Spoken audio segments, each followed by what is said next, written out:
happening, I was on the phone with the Secretary of Transportation. I think Secretary Buttigieg called me at 3:30 in the morning. And now he and his entire team have been down here this afternoon spending time looking at the efforts, looking at the damage, and also identifying what they can do to support and help. I can't tell you enough how much we appreciate that, Mr. Secretary.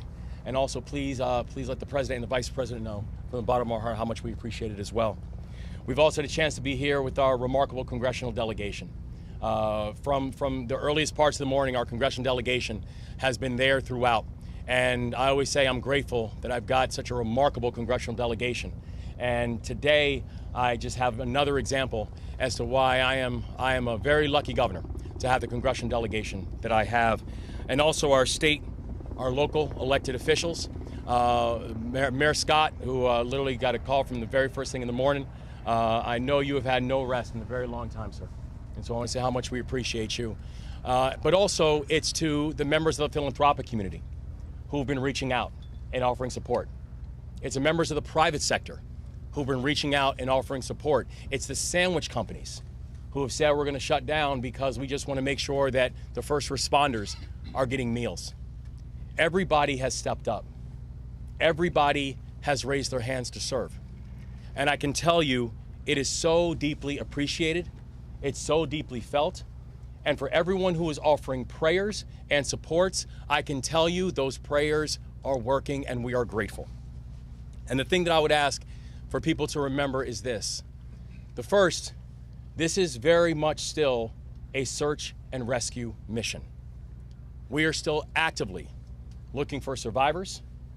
We know, and that's the pledge we've made to these families, and this is still very much an active search and rescue mission. And there is not a single resource that we will hold off on deploying. I have already authorized the deployment of everything from air, land, and sea resources to make sure that this search and rescue operation is carried out to its fullest intent. The second thing I want to remind people is that this will not be short. There's going to be a long road. There's going to be a long road, not just as we go from search and rescue. There'll be a long road as we talk about what does the future of this region, the future of the area look like. And we're going to need each and every one of you. We're thankful to have partners like what we have in the Biden-Harris administration. We're thankful for the partners that we have in our federal delegation. We're thankful for the partners we have in our state and local leadership. We're thankful for the partners that we have in the private sector and the philanthropic community. We're thankful for the partners that we have within the Moore-Miller administration. We're thankful for each and every one of you, both Marylanders and non-Marylanders who have reached out and offered support. We feel it. We need it. And we are truly grateful for it. And I think just in this time, this state has been able to show what it means to be Maryland tough and Baltimore strong. And this state and this city will continue to show exactly that. And so with that, I want to turn it over to our Secretary of Transportation, Pete Buttigieg, with a deep sense of thanks and appreciation. Oh, I apologize. Before I turn it over to Secretary Buttigieg, I want to turn it over to the dean of our delegation, and someone who has been leading from the front this entire time, and we are deeply grateful for the leadership of Senator Ben Cardin. Governor Moore, first of all, thank you very much for getting our whole team together to meet this challenge, and our prayers are with the families of those that are lost at sea at this moment. As the governor said, it's still a search and rescue, so we are hopeful and we are with the families. I also want to underscore our thanks to our first responders. They did an extraordinary job, acting very quickly and saved lives, so we thank our first responders for everything that they have done. I just really want to underscore a couple points. Our first priority is the search and rescue for those that were on the bridge. We then need to make sure that the channel is reopened. It's critically important to our economy. It affects many, many jobs. It affects not only jobs here in Maryland, but around the country and world. So our next priority is to make sure we get that channel opened. And then we also need to fix and replace the bridge for the surface transportation. We're going to work together as a team. I am very impressed by all the partners that are with us today. We heard from them. at the state level, at the local level, at the federal level. I particularly want to acknowledge our federal partners. The Secretary of Transportation is with us. We have the Coast Guard. We have the Army Corps of Engineers. We have the investigators. We have the Small Business Administration. They're all here because of the commitment of the partners to work together. A special thanks to President Biden, who's made it very, very clear that he'll do everything in his power to make sure that we get the help we need to deal with this challenge. But as Secretary Buttigieg told us in our briefings, he's going to need the help of Congress in order to get things done.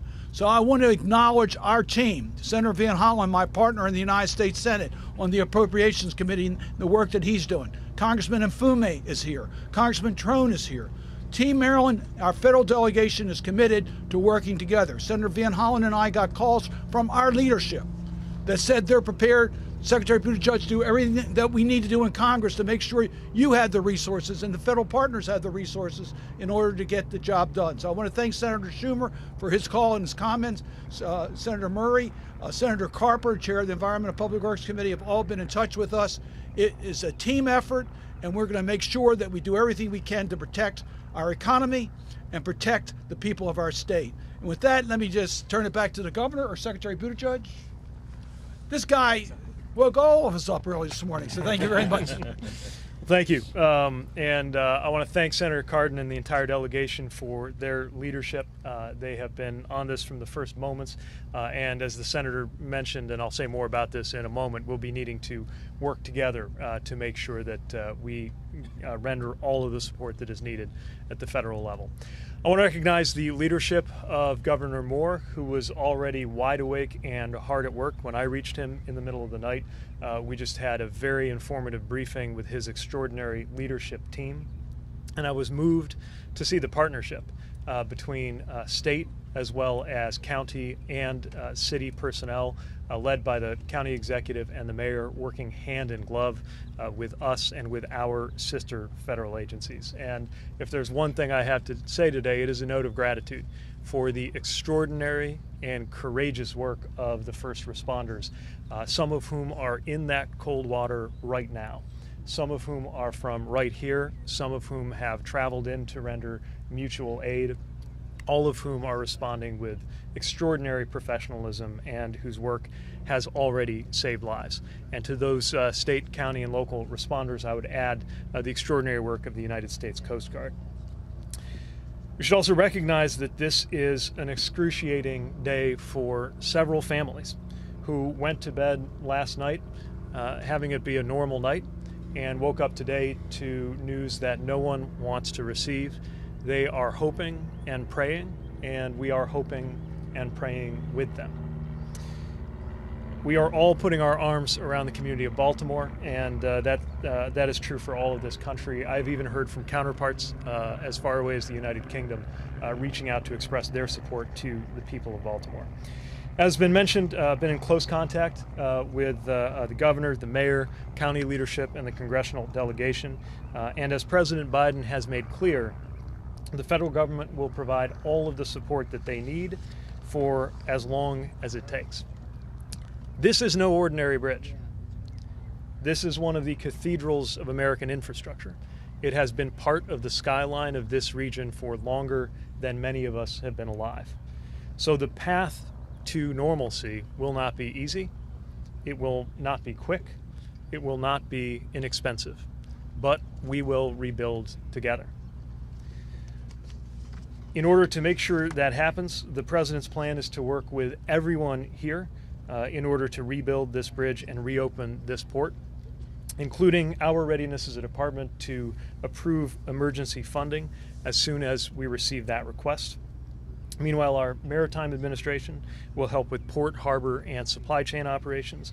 Our Federal Highway Administration will assist when it comes to the bridge itself and any ways that we can help ease roadway congestion for residents and commuters who can no longer use this major thoroughfare. The Federal Aviation Administration is even involved, working to keep the airspace above the bridge clear for emergency personnel. PHMSA, our Pipeline and Hazardous Material Safety Administration, is on the scene to help with any hazmat issues, and our newly stood up freight office is already at work preparing for supply chain impacts that we know are coming because of the importance of this port, not just to the Baltimore region, but really to the entire United States economy. We're going to be working closely with the National Transportation Safety Board as they lead their independent investigation, and with the Coast Guard as they continue operations in the water. I've also spoken with Secretary Mayorkas, who's working to ensure that all DHS assets are integrated. So in many ways, our work is just beginning to rebuild this bridge and deal with impacts in the meantime, to reopen this port and deal with supply chain impacts in the meantime. But today we are most acutely focused on the emergency operations underway and on the families that have been impacted. I have no doubt that we will rebuild together and that Baltimore will come back stronger than ever before. And with that, I will turn it back over to the governor to lead media questions. Governor? Governor, the missing people, have any been recovered? Any alive? Any dead? There's no new information about the search efforts that we know that we still have the 6 individuals who are missing. Governor, when you talk about the investigative standpoint, how concerned are you if there were any safety violations on this ship or the track record of the owner operator? And Mr. Secretary, if you could speak to that as well, do you have any concerns about that? Mayor Scott, we also didn't hear from you. What are your thoughts on this tragedy today? Well, I'll take it first, and I can pass it off to you, Mr. Mayor. I know there's a thorough investigation that's going to be going on about everything that took place last night, the things that led up to it, and also the aftermath. And so I don't have any further comments about any concerns that we have about the companies that are involved, because there's still a thorough investigation that's going to take place. Thank you, Mr. Governor. I think we all know this is an unspeakable tragedy. And while, as the governor just said, the investigation is still underway, all of that can wait. Right now, this is about the lives of those individuals that we are searching for and nothing else. Everything else, this team of folks will work together to make sure that we rebuild and do everything we need to do for our port. But right now, we need everyone to understand this is about the lives and those families who are deeply impacted. Governor. Secretary, this is, we've seen now several bridge collapses happen over the past couple of years. Obviously, this was a catastrophic event, but that bridge fell very quickly. How concerned should Americans be about the bridges that they're traversing every single day in this country? Well, this is a unique circumstance. I do not know of a bridge that has been constructed to withstand a direct impact from a vessel of this size. What I will say is anytime anything happens to any bridge, we as a country take that and learn from that. Learning from incidents as diverse as what happened to I-95 in Philadelphia, what happened to I-10 in Los Angeles, or another case that we're learning a lot from here, which is the 2007 collapse of I-35 West in Minnesota. Let me emphasize that was a very different circumstance with very different causes, and the NTSB by design is independently leading the investigation into what those causes are. No question that we will take all of that information and apply it in our future work. Mr. Secretary, how long are you preparing for the shipping channel to be closed? And you mentioned supply chain. What else are you doing to make sure other ports are prepared to maybe take on some of that? Well, the port here in Baltimore does the most vehicle handling of any port at all. And that's just talking about the vehicle side. You also have container traffic, you have bulk traffic. There is no question that this will be a major and protracted impact to supply chains. It's too soon to offer estimates on what it will take to clear the channel and reopen the port. There is one part of the facilities here, Trade Point, which is located at Sparrow Point, which is outside of the part that's blocked. But the main part of the Port of Baltimore is, of course, inside the channel that has been blocked. This is part of why we're fortunate to have that newly stood up freight office, which along with the Maritime Administration and all of our interagency and intergovernmental partners here, is we're going to make sure we coordinate. There is no central authority that directs maritime traffic the way you have with air traffic.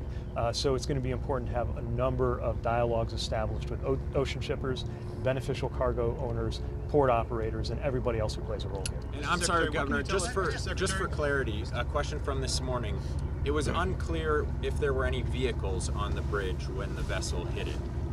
Do you have an update now whether there were actually vehicles on the bridge? There's still an investigation going on about which vehicles that we had that was on the bridge. The thing that we know that we also can verify though is the quick work of public officials and law enforcement who kept more vehicles from coming onto the bridge. They undoubtedly saved innumerable amount of lives last night. So you're still looking for 6 people, and that's it, as far as you know. Our investigation has not changed on that. Thank you very much, guys. Can you tell us about the companies involved? The companies involved here, the shippers, the owners, the insurance companies. Are you working with them? Thank you. Thank you all. Thank you.